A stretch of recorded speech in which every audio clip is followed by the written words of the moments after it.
Halo teman-teman, ketemu lagi bareng saya Tanto Prihartanto di channel Bestari Web TV. Ada pertanyaan salah satu subscriber ya, caranya smoothing gyro flow di O4 Lite ya. Karena memang O4 Lite ini ya beda sama kamera lain ya. Misalnya Hawkeye. Kalau Hawkeye ini antara gyro data dan movie data ya, MP4-nya itu terpisah. Nah kalau di O4 Lite ini dia gabung jadi satu. Nah untuk bisa ini sebenarnya saya switch dulu ke O4 air unit ya. Untuk bisa gyro datanya supaya ada ya, supaya muncul, maka syaratnya Rocksteady-nya harus dimatikan. Yang kedua, view-nya harus di wide ya. Kalau view-nya normal maka gyro datanya tidak akan muncul ya. Oke. Kita langsung nyalakan. Bismillahirrahmanirrahim.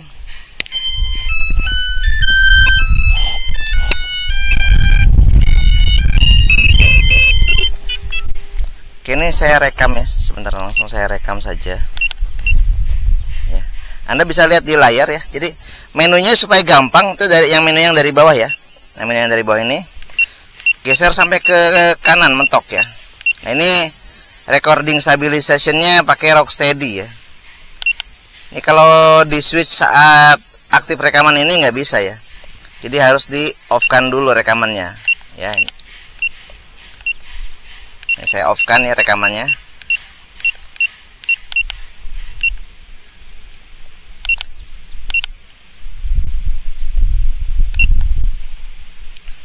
Oke, saya rekam lagi ya. Nah, jadi di sini ya, ini aspek rasionya boleh 16:9, boleh 4:3 ya. Kemudian video quality-nya 4K 60 ya, jangan resolusi lain. Nah, ini FOV-nya pakai wide ya. Kemudian recording stabilization-nya di off ya. Seperti ini ya. Saya pengennya sih pakai 4:3 aja ya. Oke. Kita off lagi. Sorry saya nggak bawa kamera, jadi nggak bawa handphone ya, nggak bawa kabel data, jadi proses mindahin menunya nggak bisa dilihat ya.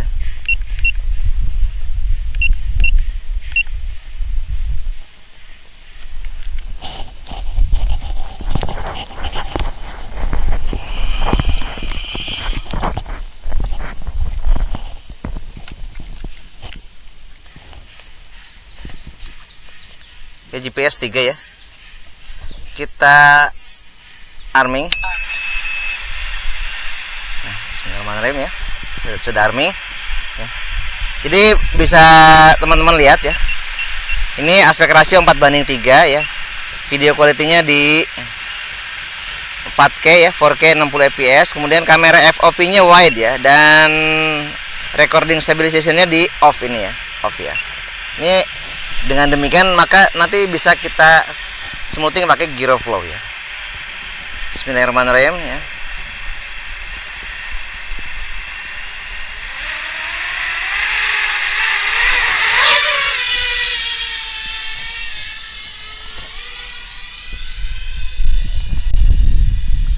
Yang ada OSD-nya itu view Google ya, dan itu tidak pakai Rocksteady ya. Nah, yang tidak ada OSD-nya itu yang hasil smoothing gyro flow-nya. Dan hasil smoothing gyro flow untuk O4 Lite ini rawan terjadi shake ya, rawan getaran. Jadi gyro datanya sering masalah ya. Kecuali PID Anda, motor Anda ya, ESC-nya sudah bagus ya.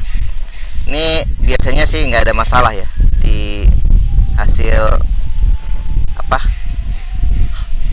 hasil dari gyro flow-nya smooth ya. Biasanya kalau motornya PID-nya ya sudah tidak ada getar-getar dan lain-lain ya, itu biasanya hasil smoothing gyro flow-nya bagus ya.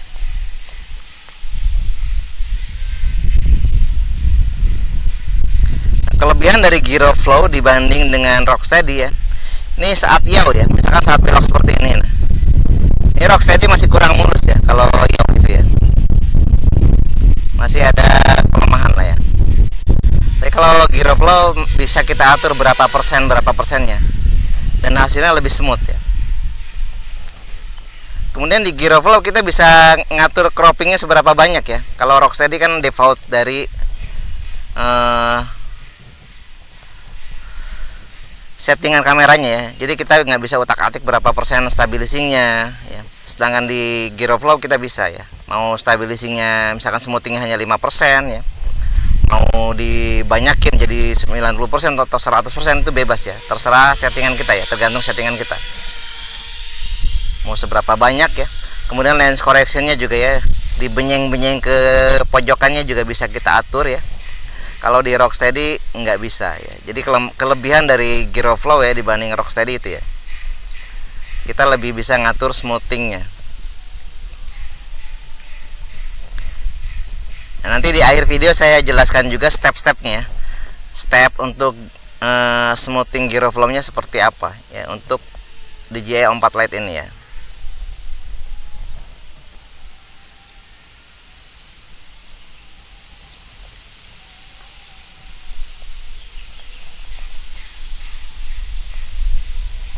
Ya karena nanti kita harus ada tutorial smoothing juga ya. Jadi videonya nggak bisa lama-lama ya. Saya cukupkan di 4 menit aja ya video terbangnya. Ya kita landing. Ya. Dan setelah ini kita lihat ya cara smoothingnya seperti apa ya. Ya. Oke, proses berikutnya kita colok ini ya, colok USB ke O4 Lite ya. Kemudian colok laptop ya.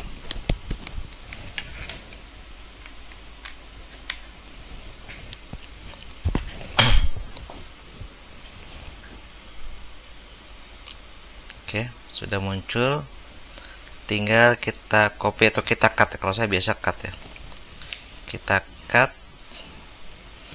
taruh di Mark 46 in mana ya.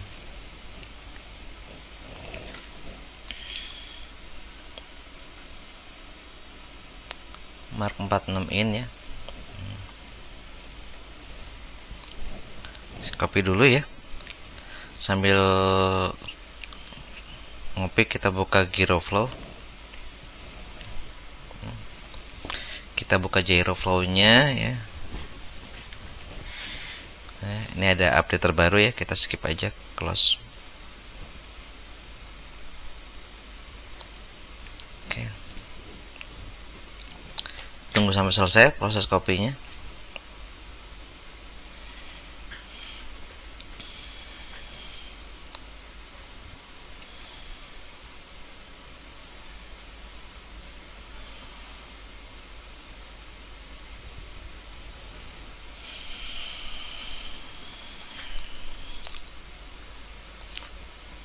Ini rekaman 4 menitan ya, mudah-mudahan nggak terlalu lama ya untuk smoothing di Giroflow nya ya. Untuk Giroflow DJI, kamera DJI itu kita tidak perlu melakukan auto sync ya. Jadi karena file Girodata dan file movie-nya dalam satu file, jadi tidak perlu dilakukan auto sync ya. Langsung kita smoothing ya, dan kita setting dulu sebelumnya supaya hasilnya sesuai dengan yang kita harapkan ya. Oke, sini kita tarik aja langsung ya, tarik langsung ke sini ya. Ya, langsung tertulis loading Girodata, jadi Girodatanya langsung muncul di sini dan tidak perlu kita sinkronisasi ya, karena sudah tersinkronisasi dengan sempurna ya. Oke, tinggal kita atur ininya saja ya. Untuk misalnya ini pakai 1080 ya, kita pakai 1080 16:9 ya. Kemudian lens correctionnya 70% ya. Nah ini untuk smoothness ya, ini ngaruh ke zoomnya ya. Jadi zoom ini ya, kalau smoothnessnya kecil dia akan kecil ya. Ini pakai static zoom, kalau mau pakai dynamic zoom juga bisa, dynamic zoom ya. Jadi kalau dynamic zoom itu kalau goncangannya parah dia akan ngezoom, tapi kalau goncangan sedikit dia akan zoomnya akan kecil ya. Misalnya di sini ya, ini pas belokan dia pasti akan ngezoom. Jadi kalau kita lihat kita play ya. Nah, pas belok dia akan ngezoom, ininya yang tengahnya akan mengecil. Nah, seperti itu ya. Oke. Jadi ini sudah tanpa proses sinkronisasi lagi ya, bisa langsung kita stabilisasi di sini ya. Oke. Jadi saya jelaskan pengaruh-pengaruh ini aja ya dulu ya, pengaruh di ini.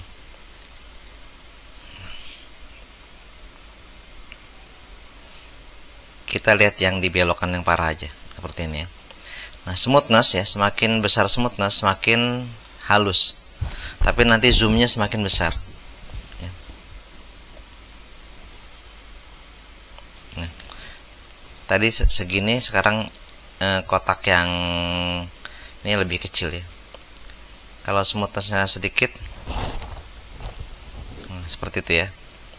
Bedanya seperti itu. Jadi antara smoothness kecil ya dan smoothness besar, maka semakin besar smoothnessnya ya, kehalusannya, croppingnya makin banyak. Tapi gerakannya akan semakin halus ya. Ini kita pakai 40% aja ya, misalnya 40 ya.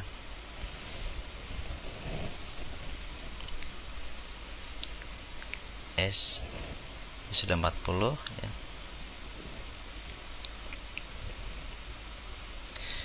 Ini semakin besar bitrate-nya, gambarnya semakin bagus ya. Tapi filenya semakin besar. Saya biasa pakai 24 ya untuk Full HD 1080 ya. Oke, kita coba pas belokan sini ya, bagus atau enggak.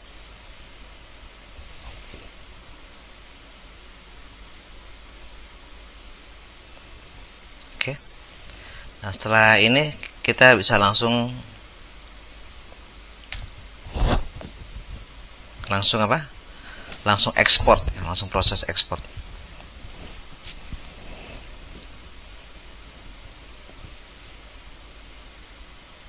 Ini kalau ada masalah ini berarti yang 265 HFS ini tidak cocok untuk UV ini ya. Kita pakai coba NV12 ya. Bisa ya.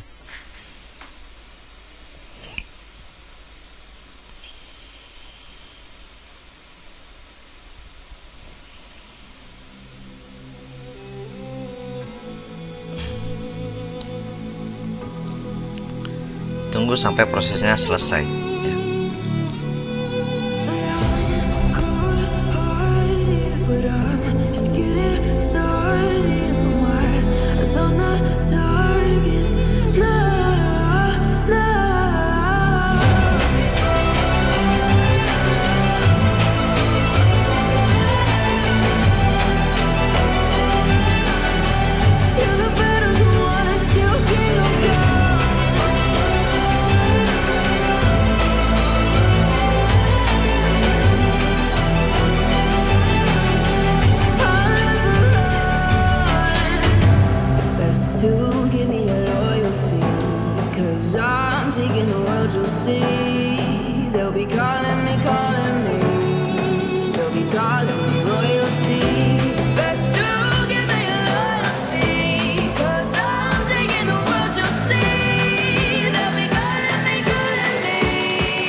Buat teman-teman yang sudah nonton sampai selesai, terima kasih banyak ya. Semoga rezekinya lancar, semoga sehat selalu ya. Dari saya sekian, kalau ada saran kritik silahkan tulis di kolom komentar. Wassalamualaikum warahmatullahi wabarakatuh.